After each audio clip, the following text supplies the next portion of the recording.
रम्यूणवढ्ढमाणं परमपाणं जिणन्ति शुद्धेन वोच्छामि रयणसारं सायारण्यार्धं मीणम्। बोलिए श्री खजराट पार्श्वनाथ भगवान की जय। आचार्य श्री कुंद कुंद स्वामी की जय।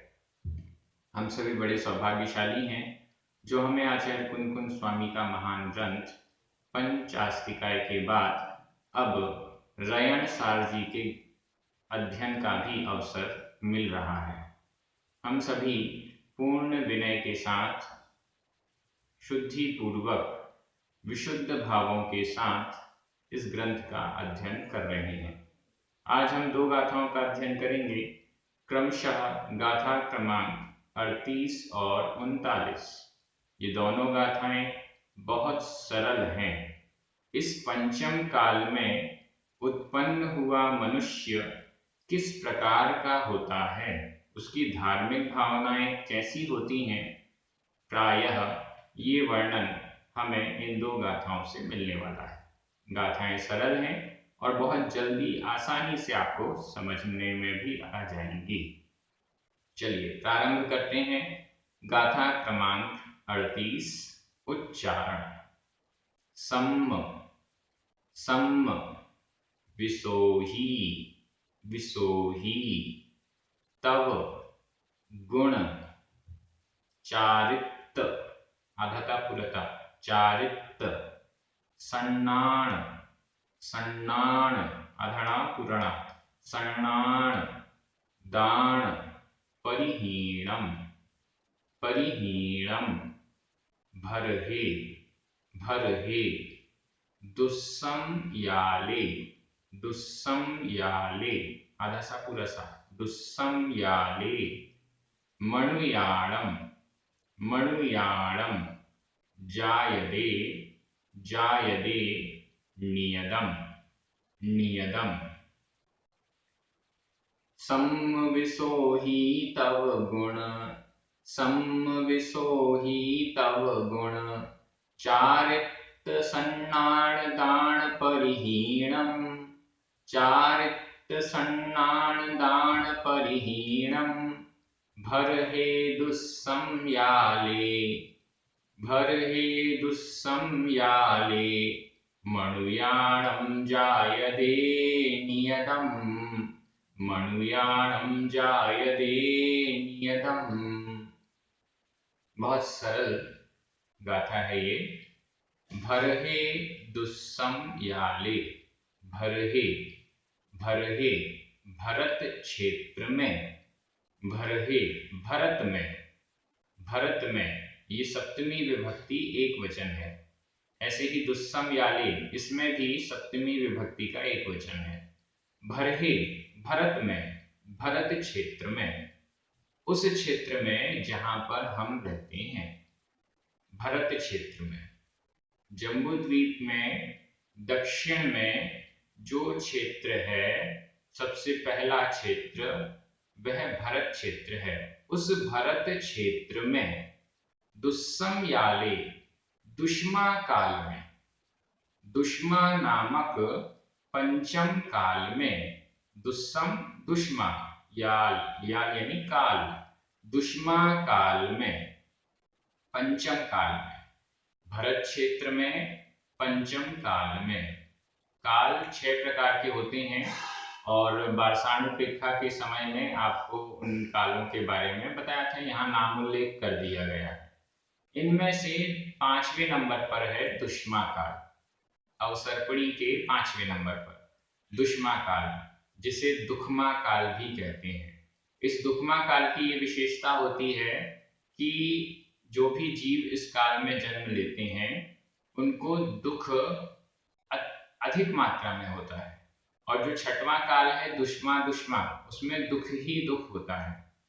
यहाँ जो भी जीव जन्म लेते हैं वो दुखी ज्यादा दुखी रहते हैं और 6ठे काल में तो दुख के अलावा कुछ रहेगा ही नहीं।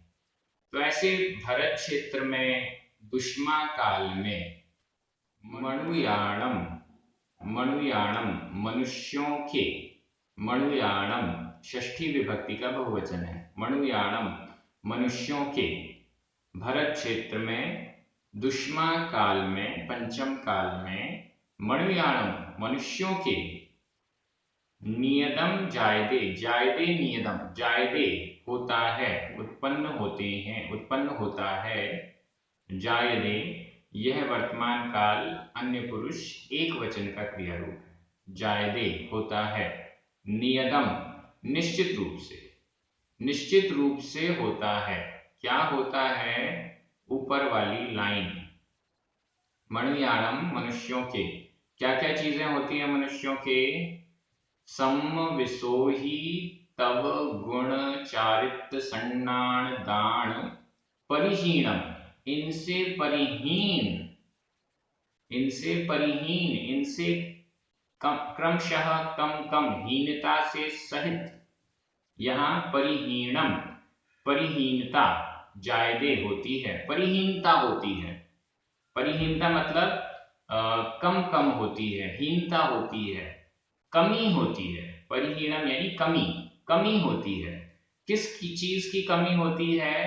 सम विसोही तव गुण चारित्र सन्नान और दान, इन सब की परिहीणम, परिहीनता, कमी जायदे होती है, नियतम निश्चित रूप से।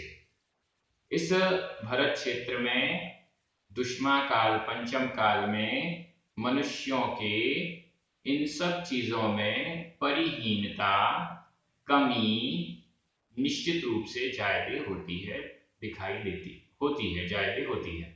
किन किन चीजों में कमी होती है? अच्छी अच्छी चीजों में कमी होती है। कौन कौन सी अच्छी चीजें हैं? पहला, सम विसोही, ये जो ऊपर की लाइन है वो पूरा एक समासित पद है। सम विसोही तव गुण चारित्र सन्नान दान परिहीणम, ये पूरा एक समासित पद है। इसमें विभक्ति लास्ट में लगी हुई है, परिहीणम, रहित, हीनता, कमी। किस किस चीज में कमी होती है? सम विसोही, सम विसोही, सम सम्यक दर्शन की, विसोही विशुद्धि, सम्यक दर्शन की विशुद्धि में, या फिर अलग अलग भी कर दें तो सम, सम का अर्थ सम्यक दर्शन, और विसोही विशुद्धि, सम्यक दर्शन की विशुद्धि, संयम की विशुद्धि, जितनी भी चीजों की विशुद्धि होती है वो सभी हम विसोही से अलग से लगा सकते हैं। और नहीं तो सम विसोही का मतलब सम्यक दर्शन की विशुद्धता, क्योंकि सम्यक दर्शन शुद्धि की बात 16 कारण भावनाओं में सबसे पहले है। तो सम विसोही, सम्यक दर्शन की विशुद्धि इस पंचम काल में बहुत हीन होती है। चतुर्थ काल में जो सम्यक दृष्टि जीव होते थे उनके विशुद्ध परिणाम, उनके देव शास्त्र गुरु के प्रति श्रद्धा, आस्था, सात तत्वों के प्रति उनकी दृढ़ आस्था, और आज के इस पंचम काल के मनुष्यों की आस्था, इसमें बहुत अंतर है। चौथे काल में जो विशुद्धि थी वह पंचम काल में देखना बहुत कठिन है, बड़ी मुश्किल है, ऐसा यहाँ पर कहा जा रहा है। परिहीनता है, कमी देखी जाती है, कमी होती है सम विसोही में, सम्यक दर्शन की विशुद्धि में। तब, तप, तपस्या में भी कमी होती है। चौथे काल में जितना तप किया जाता था मुनिराज, 4-4 महीने तक एक स्थान पर खड़े होकर चातुर्मास को संपन्न कर लिया करते थे। बस एक पेड़ के नीचे खड़े हो गए और उनके 4 महीने बिना आहार के वहीं पर तपस्या करते हुए बीत जाते थे। और भी बाहुबली भगवान 1 साल तक कायोत्सर्ग मुद्रा में खड़े रहे, तपस्या करते रहे, कोई आहार नहीं लिया। आदिनाथ भगवान 6-6 महीने तक आहार नहीं लेते थे। ऐसे बहुत तपस्याएं चतुर्थ काल में बहुत की जाती थी, लेकिन इस पंचम काल में इतनी शक्ति ही नहीं होती कि इतने बड़े बड़े तप कोई कर पाए, कोई मनुष्य इतने बड़े तप कर पाए, ऐसी शक्ति नहीं है, हीनता है। गुण भी कम होते हैं। चारित्र, चारित्र, चारित्र भी इतना उत्कृष्ट नहीं होता है। सन्नान, सम्यक ज्ञान, सम्यक ज्ञान क्वांटिटी कम होती है। सम्यक दर्शन है तो सारा का सारा ज्ञान सम्यक ज्ञान कहलाएगा, लेकिन उसकी क्वांटिटी कम होती है। या फिर ये भी कहा जाए मनःपर्य ज्ञान बहुत रेयर हो जाता है, होता ही नहीं। अवधि ज्ञान बहुत रेयर है, एक या दो लोगों को ही होता है, मुनिराजों को ही इक्का दुक्का होता है, वो भी 500-500 साल में, या कभी कभार उनको भी नहीं पता चलता। ऐसा सम्यक ज्ञान की हीनता हो जाती है। और दान दान की हीनता भी हो जाती है। पहले जो दान दिया जाता था वो पूरा, हमारी पूरी धन संपत्ति ही इस धार्मिक कार्य के लिए है, ऐसा राजा महाराजा भी ऐसा विचार करते थे। राजा चक्रवर्ती आदि भी ये विचार करते थे कि जो मेरे पास धन संपत्ति है वो धर्म के उद्धार के लिए है, ऐसा वो विचार करते थे। लेकिन वर्तमान में तो ऐसी स्थितियां नहीं हैं। वर्तमान में तो लोग ये विचार करते हैं कि जितना ज़्यादा हम बचा सकें, जितना ज़्यादा संचय कर सकें, तो दान की प्रवृत्ति कम हो जाती है। ऐसा हमें विचार करना चाहिए। तो ये परिहीनताएं हैं इस भरत क्षेत्र में पंचम काल में। अब हीनता तो है, क्या किया जाए? देखिए, इस पे एक चिंतन करते हैं। आचार्यों ने भी लिखा है, इस भरत क्षेत्र पंचम काल में माना कि सभी चीजों में हीनता है, सम्यक दर्शन की विशुद्धि, तप, गुण, चारित्र, सम्यक ज्ञान, दान, इन सब की हीनता है।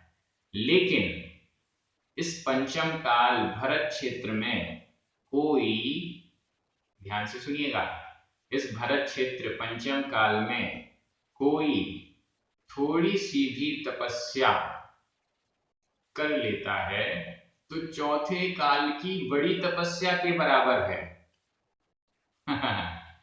हमारे लिए प्लस पॉइंट। वैसे तो ये पंचम काल बहुत खराब है, इस पंचम काल में हम पुण्यहीन हैं, इसलिए हमें जन्म लेना पड़ा। लेकिन फिर भी कोई कमजोर व्यक्ति, कोई निर्धन व्यक्ति अगर थोड़ा सा भी दान करता है तो उसके लिए बड़ी बात है, और कोई धनवान व्यक्ति उससे 10 गुना दान भी करता है तो उसके लिए नॉर्मल है। जिसकी सैलरी महीने की 10,000 है, वो अगर महीने का 1,000 दान कर रहा है तो उसके लिए बहुत सोचना पड़ता है, बहुत विशुद्धि परिणाम रखने पड़ते हैं, बहुत विचार पूर्ण होकर वह ऐसा दान कर पाता है। लेकिन जिसकी सैलरी 1,00,000 रुपए प्रति माह है, वो 10,000 रुपए भी देने में उसको कुछ विचार नहीं करना पड़ता। क्यों? क्योंकि उसके पास 90,000 तो फिर भी हैं। अब यहाँ 10,000 वाले को 1,000 देने में बड़ी तपस्या करनी पड़ती है, सोच विचार करना पड़ता है, बड़ी आस्था रखता है कि यहाँ मेरा धन बहुत अच्छे कार्य में लग रहा है। तो वैसे ही इस पंचम काल में जब सब चीजों की हीनता है, फिर भी यदि कोई सम्यक दृष्टि है, फिर भी यदि कोई चारित्र का पालन कर रहा है, फिर भी यदि कोई तपस्या कर रहा है, फिर भी यदि कोई स्वाध्याय कर रहा है, उपवास कर रहा है, एकासन कर रहा है, व्रतों का पालन कर रहा है, प्रतिमाओं का ग्रहण कर रहा है, धार्मिक क्रियाओं में लगा हुआ है, तो निश्चित समझना चाहिए कि चौथे काल से भी अधिक कर्मों की निर्जरा कर रहा है। अपनी डायरी में नोट कर लीजिएगा। जो तपस्या बाहुबली भगवान ने 1 वर्ष में कायोत्सर्ग मुद्रा में की, जितने कर्मों की निर्जरा की, वो 1 साल की तपस्या कोई इस पंचम काल में 24 घंटे में, 48 घंटे में, 1, 2, 3 दिन में, 1 हफ्ते में वो तपस्या कर सकता है। ये रेशियो हमें लगाना चाहिए। आपको बड़ा अच्छा लगा होगा सुनकर। मैं भी जब विचार करता हूँ कि इस पंचम काल में तो पुण्यहीनता के कारण आए हैं, ये तो निश्चित है, लेकिन पुण्यहीन होने के बावजूद यदि हम धार्मिक कार्य करते हैं। पुण्य रहित होने, पुण्यहीन होते हुए भी, शरीर में शक्ति कम होते हुए भी, जेब में पैसे कम होते हुए भी, बैंक बैलेंस कम होते हुए भी, हर चीज से कमजोर होते हुए भी, यदि हमारा मन धर्म ध्यान में लगा हुआ है तो निश्चित हम कई गुना अधिक कर्मों की निजरा कर रहे हैं अथवा पुण्य का संचय कर रहे हैं, बहुत अच्छा कार्य कर रहे हैं। ऐसा हमें विचार करना चाहिए। इस पंचम काल में भी आपका मन टीवी देखने की जगह स्वाध्याय के इस वीडियो को देखने में लग रहा है। मानकर चलिएगा 2 4 10 भाव में, 100 भाव में, 200 भाव में, 1000 भाव में आपका मोक्ष जाना तय हो गया है। ऐसा चिंतन कीजिएगा। ऐसा किसी ग्रंथ में लिखा हुआ नहीं है, लेकिन ये जरूर है कि निश्चित रूप से हमारा कल्याण का मार्ग, कल्याण बहुत निकट है। तब तो इस गलत क्षेत्र में, गलत काल में रहते हुए भी हम धार्मिक हैं।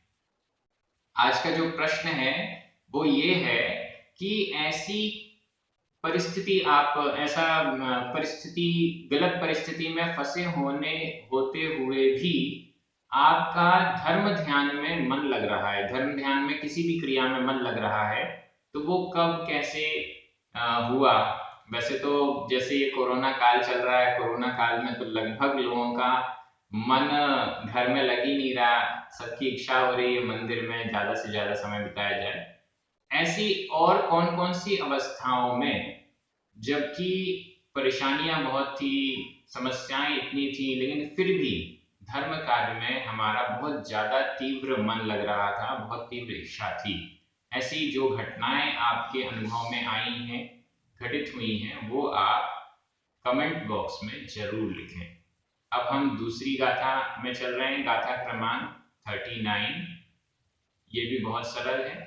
उच्चारण: नहीं नहीं दानम दानम, नहीं पूया, नहीं शीलम शीलम, नहीं गुणम, न चारित्तम चारित्तम, जे जयीणा जयीणा जयीणा, भणिया भणिया, ते नेरैया नेरैया, कुमाणुसा कुमाणुसा, होन्ति होन्ति।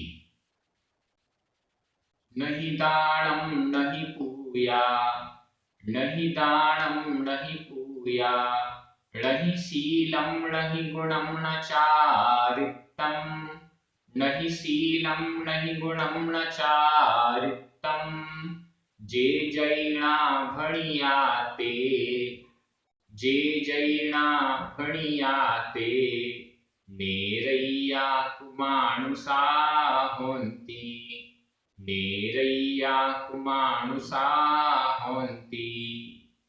बहुत अच्छी गाथा है। तीसरा चरण देखिए, जे जो, जे जो, और फिर लास्ट में लिखा है ते वे। जो ऐसे हैं ते वे ऐसे होंगे। जे जो जो, नहीं दानम दानम नहीं, दान नहीं करते हैं। एकदम सरल है, समझ में आ रहा है। जे जो दानम, दान को नहीं नहीं करते हैं। नहीं पूया पूया, पूजा पूजा नहीं नहीं करते हैं। शीलम शील, ब्रह्मचर्य शील का पालन नहीं नहीं करते हैं। गुणम कोई गुण भी नहीं है। चारित्रम चारित्र भी ना नहीं है। जे जो दान से नहीं, दान नहीं करते, पूजा नहीं करते, शील का पालन नहीं करते। शील का अर्थ ब्रह्मचर्य भी लिया जा सकता है और शील का अर्थ व्रतों को भी लिया जा सकता है। जो शील का पालन नहीं करते, गुण जिनमें है ही नहीं, सद्गुण है ही नहीं, और चारित्र नाम की भी चीज नहीं है, ते वे जो ऐसे हैं ते, वे। नेरैया, चौथा चरण लास्ट में, नेरैया कुमानुसा होंती, होंती होते हैं। ते होंती, वे होते हैं। होंती वर्तमान काल अन्य पुरुष का बहुवचन है। होंती होते हैं, वे होते हैं। क्या होते हैं? नेरैया नारकी, कुमानुसा कुमनुष्य। इस पंचम काल में जन्मा व्यक्ति माना कि धार्मिक कार्यों में थोड़ा हीन रहता है, कम रहता है, लेकिन फिर भी अगर जीवन भर वो दान, पूजा, शील, गुण और चारित्रों से रहित है, तो अगले भाव में वो क्या होगा? अगले भाव में स्वर्ग तो जा नहीं पाएगा, क्योंकि कभी दान, पूजा, शील आदि का पालन किया ही नहीं है। स्वर्ग जा नहीं पाएगा, भोग भूमि में जा नहीं पाएगा, तो कहां जाएगा? नरकों में जाएगा। और कुमानुसा, कुमनुष्य बनेगा, कुमनुष्य बनेगा। जैसे भोग भूमियां होती हैं, उसी प्रकार से कुभोग भूमि होती है। कुभोग भूमि में जो कुमनुष्य कहलाते हैं, कुभोग भूमि में जो जन्म लेता है वो कुमनुष्य कहलाता है। कैसा मनुष्य होता है? एक पैर वाला, एक हाथ वाला। ऐसा मनुष्य है जिसका मुख शेर के जैसा है। ऐसा मनुष्य है जिसका मुख घोड़े के जैसा है। ऐसा मनुष्य है जिसके कान हाथी के समान बड़े बड़े हैं। मतलब पूरा जो सही प्रोपोर्शन होता है मनुष्य का, वो गड़बड़ है। आंख, मान लीजिए चेहरा तो ठीक है, आंख किसके जैसी है? बड़ी बड़ी है, कुछ भी उल्लू के जैसी है, कुछ भी, जो भी आप कल्पना कर सकते हैं। जैसे कोई चित्रकार गलत चित्रकारी कर देता है, मतलब घोड़े का सिर और मनुष्य का हाथ पैर इस टाइप से बना देता है, तो वैसी कुमनुष्यों की रचना वहां पर कुभोग भूमि में होती है। और नारकियों को तो आप जानते ही हैं, बेचारे दिन भर लड़ाई झगड़ा करते रहते हैं, मार काट, इसके अलावा कोई उनको काम नहीं है। नरकों के दुख भोगते रहना, सर्दी के, गर्मी के, भूख प्यास के इत्यादि, इन सब दुखों को वो भोगते रहते हैं। तो जो जीवन भर दान, पूजा, शील, गुण और चारित्र से रहित रहता है मनुष्य, वह मरण करके नारकी या कुमानुषों में जन्म लेता है। नारकी या कुमानुष होते हैं। कौन कहता है ऐसा? मेन बात तो ये आ गई ना, कौन कहता है ऐसा? जैना भड़िया। जैना यतियों के द्वारा, यतियों के द्वारा, यतिपति जिनेंद्र भगवान के द्वारा। यहां जैना यह तृतीया विभक्ति का एक वचन है, यति के द्वारा। यति से तात्पर्य यहाँ मुनि, और मुनियों के स्वामी जिनेंद्र भगवान। तो जिनेंद्र भगवान के द्वारा भड़िया कहा हुआ, यह सब जिनेंद्र भगवान के द्वारा कहा हुआ है। जिनेंद्र भगवान ने अपने दिव्य ध्वनि में यह कहा है कि जो दान, पूजा, शील, गुण और चारित्र नहीं रखता है, वह नारकी कुमानुषों में जन्म लेता है। जैना यतियों के द्वारा, यतियों के स्वामी जिनेंद्र भगवान के द्वारा भड़िया कहा हुआ। भड़िया यह भूतकालिक कृदंत का प्रयोग है। गाथा सरल है, थोड़ा सा इसमें चिंतन जरूर कीजिएगा। हमारा जीवन ऐसा तो नहीं जो चारित्र से, गुणों से, शील आदि से रहित बीतता जा रहा है। इस पर विचार करें और आगे बढ़ने का हमें प्रयास करना है।